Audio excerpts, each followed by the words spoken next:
Le Nutri-Score, comment ça marche? Au supermarché, vous vous retrouvez au rayon conserve à la recherche des lentilles. En rayon, des dizaines de marques se bousculent. Tiens, celle-là a un drôle de petit logo, avec un gros A en vert. Ça doit être bien. Vous faites un dernier arrêt devant les chocolats.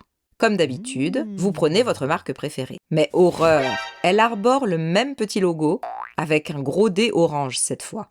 Ce logo, c'est le Nutri-Score, un label qui classe les produits en fonction de leur valeur nutritionnelle.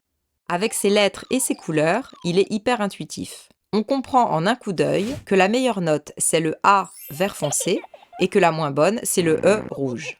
Nutri-Score, c'est une méthode scientifique. Apposée sur les emballages, il nous aide à faire des choix, qui prend en compte toutes les composantes nutritionnelles d'un produit, comme la teneur en légumes, en fibres ou encore en protéines.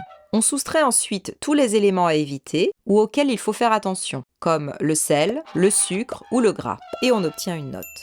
En fait, c'est du bon sens. Les médecins disent la même chose. Ne mangez pas trop salé, pas trop sucré, pas trop gras, mangez plus de légumes, plus de fruits, plus de fibres.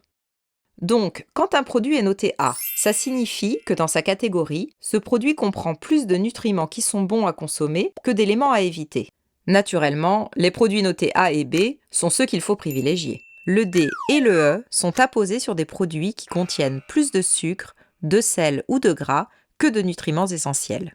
Ce sont des produits qu'on consomme de façon occasionnelle, comme des chips, un dessert ou du chocolat. Tout le monde veut manger mieux. Mais qui a le temps de lire toute la liste des ingrédients d'un produit, de comparer la teneur en protéines et en fibres, plus de gras, moins de gras, c'est bon, c'est pas bon, quel est le meilleur produit? Avec Nutri-Score, on gagne du temps. On voit les notes, on peut les comparer d'un point de vue purement nutritionnel et choisir. Parfois, on ne prendra pas forcément celui qui a la meilleure note, mais celui dont le goût nous plaît le plus. L'important, c'est de choisir en ayant toutes les informations.